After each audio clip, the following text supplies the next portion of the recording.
হযরতে নূহ আলাইহিস সালাম প্রাচীন নবীদের একজন। কোরআনে হযরতে নূহ আলাইহিস সালামের আলোচনা প্রায় ৪২ জায়গায় এসেছে।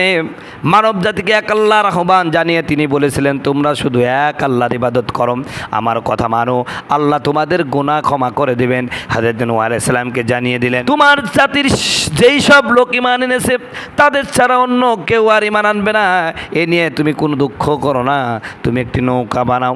হযরত নূহ আলাইহিস সালাম আল্লাহর আদেশ মেনে নিয়ে একটি বিরাট নৌকা বানাতে শুরু করলেন। হযরত আদম আলাইহিস সালামের সন্তানেরা ধীরে ধীরে আল্লাহর কথা ভুলে যেতে চাচ্ছিল, ভুলে গিয়েছে যে মহান আল্লাহ তাদের সৃষ্টি ও প্রতিপালন করেছেন। তার স্মরণ থেকে তারা বিমুখ হতে লাগলো। প্রিয় ভাইরা আমার, শয়তানের প্ররোচনায় তারা পত্তলিক হয়ে উঠতে শুরু করলো। এক আল্লাহকে বাদ দিয়ে কল্পিত দেবদেবীর উপাসনা করতে লাগলো। আল্লাহর অবশ্যই দয়ালু, তাই তিনি মানব জাতির কল্যাণের জন্য হযরত নূহ আলাইহিস সালামকে নবী বানিয়ে প্রেরণ করেছিলেন। কিন্তু লোকেরা হযরত নূহ আলাইহিস সালামের কথায় কর্ণপাত করল না। কিন্তু তিনি মনোবল না হারিয়ে তাদের বোঝাতে লাগলেন, আল্লাহর কাছে ক্ষমা চাও, নিশ্চয় তিনি বড় ক্ষমাশীল। তিনি তোমাদের ওপর আকাশ থেকে বৃষ্টি বর্ষণ করেন, ফলে তোমরা ফসল উৎপন্ন করতে পারো, আর সে ফসল দিয়ে তোমরা বড় বড় বাগান সাজাতে পারো। আল্লাহ পানি দিয়ে তোমাদের পৃথিবীতে নদ নদী তৈরি করে দিয়েছেন। তিনি তোমাদের সন্ততি ও ধন সম্পদ দান করেন। তোমাদের কি হলো যে তোমরা সে আল্লাহকেই মানছ না, অথচ তিনি তোমাদেরকে মাটি থেকে সৃষ্টি করেছেন এবং অবশেষে একদিন তোমরা এ মাটিতেই মিশে যাবে। কিয়ামতের দিনে এই মাটি থেকেই তিনি পুনরায় তোমাদেরকে উঠাবেন। সুতরাং হে লোকেরা, তোমরা এক আল্লাহর ইবাদত করো। একথা শুনে তারা বলল, যথেষ্ট হয়েছে, আমাদের সঙ্গে অনেক ঝগড়া করেছো, যদি তুমি তোমার কথায় সত্যবাদী হয়ে থাকো তাহলে আনো দেখি সেই আযাব যার ভয় তুমি আমাদের দেখাচ্ছ।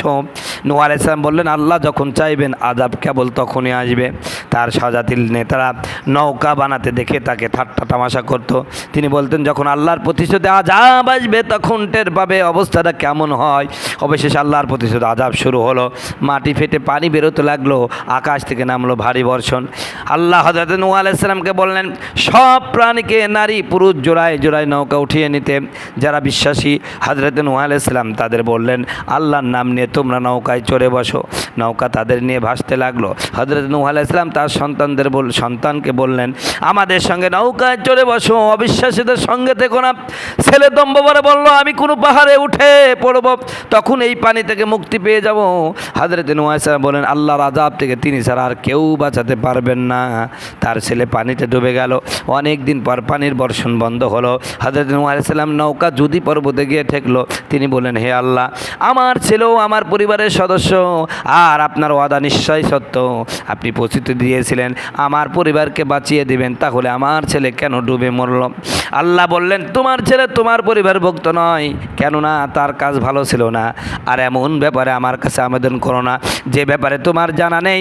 নূহ আলাইহিস সালাম জানতেন না যে তার ছেলে কেনান অবিশ্বাসী ছিল। হযরত নূহ আলাইহিস সালাম আল্লাহর কাছে অনুশোচনা করে তওবা করেন। আল্লাহ তাকে ক্ষমা করে দিলেন।